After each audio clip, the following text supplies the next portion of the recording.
pagi anak kami semua kelas 11 IPA. Saya bersama Esron Simangunsong tetap setia mengajar dan mendidik kalian. Tetap semangat, semangat yang baru membawa kekuatan yang baru untuk mendapatkan ilmu pengetahuan. Pengetahuan itu sangat berguna untuk kita sampai di hari yang akan datang. Profesor Limpet berkata long life education, bahwa pengetahuan itu sepanjang masa. Baiklah, kita akan masuk materi kita tentang kalor. Tujuan pembelajaran kita di sini adalah yang pertama, memahami konsep kalor. Yang kedua, siswa mampu menentukan besarnya kalor lebur. Tiga, siswa mampu memahami perubahan wujud kalor. Keempat, siswa mampu menentukan besarnya kalor jenis. Itulah yang dapat kita bahas pada saat ini. Materi selanjutnya akan kita bahas pertemuan kalor bagian ketiga nantinya. Setelah kita melihat dari ada satu video Tony Wen di sini, ya, ada sumber panas matahari pada saat siang hari sampai ini panas, air itu akan naik. Dan juga tanah itu akan naik panasnya. Kenaikan panas lebih tinggi dan malam dingin suhu tanah itu akan turun dan juga suhu air akan turun. Ya, itu ada suatu proses dalam kalor. Berarti dengan adanya kalor akan terjadi perubahan suhu pada suatu benda. Kalau kalornya naik maka suhunya akan naik. Kalau kalor berkurang maka suhu benda itu akan berkurang.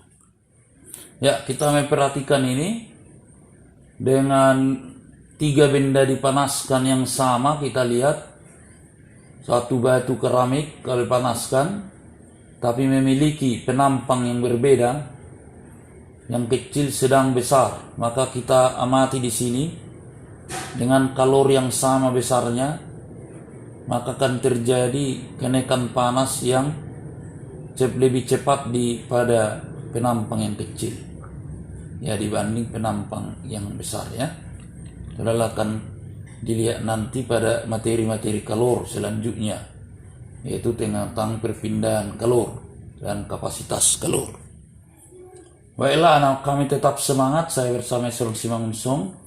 Ya, dimana kita tadi telah melihat video-video tentang kalor, konsep kalor, dimana kalor itu adalah suatu yang sangat dibutuhkan oleh manusia.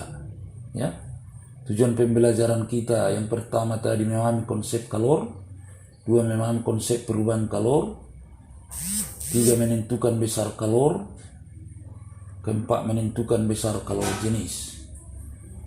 Berarti apa itu kalor? Kalor itu adalah panas yang dimiliki oleh suatu benda. Sumber-sumber kalor kita ketahui ada cahaya lampu, ada matahari yang tidak habis-habisnya siang dan malam. Kalau kalor dari matahari itu suhunya di inti bisa 15 juta derajat Kelvin. Kobaran apinya mencapai 10.000 kilometer. Wah, luar biasa. Sehingga enggak heran jaraknya ke bumi, panasnya sampai ke bumi berjarak 1 AU atau 150 juta kilometer panasnya sampai, kalornya sampai ke bumi.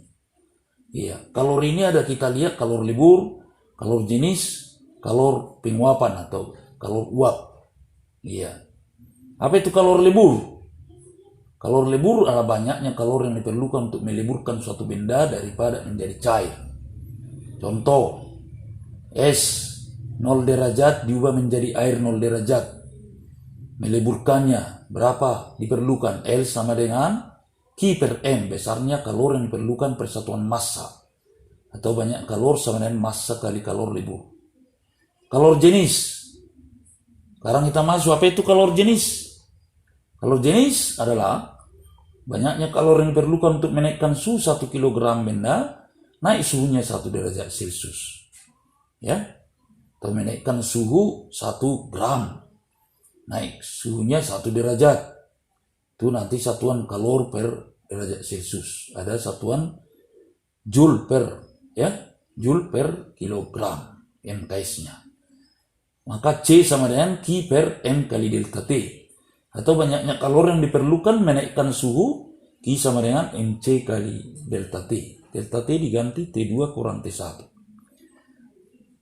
CS itu besarnya 0,5 kalori per gram derajat Celcius. Kalor jenis S. Kalor libur S, LS 80 kalori per gram. C air sama dengan 1 kalori per gram derajat Celcius. Contoh soal. Sebatang es bermassa 500 gram suhu minus 10 derajat Celcius. Dipanaskan sampai air mendidih. Tentukan banyaknya kalori yang diperlukan atau yang dibutuhkan untuk pemanasan tersebut. Jawab Q S sama dengan C kali delta T. Q sama dengan 500 kali 0,5 kali 0 kurang 10. Sama dengan 2500 kalori. Itu yang diperlukan menaikkan suhu es, ya, kalori jenisnya, sampai 0 derajat es.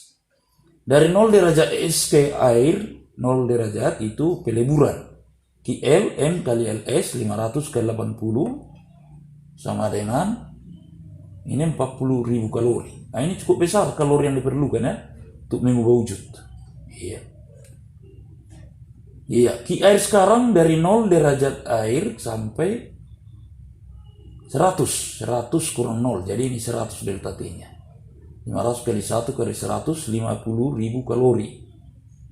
Maka jumlah total kalori yang diperlukan mulai minus 10 sampai mendidih 2.500 tambah 40.000 tambah 50.000 92.500 kalori. Itulah kalori yang diperlukan, ya.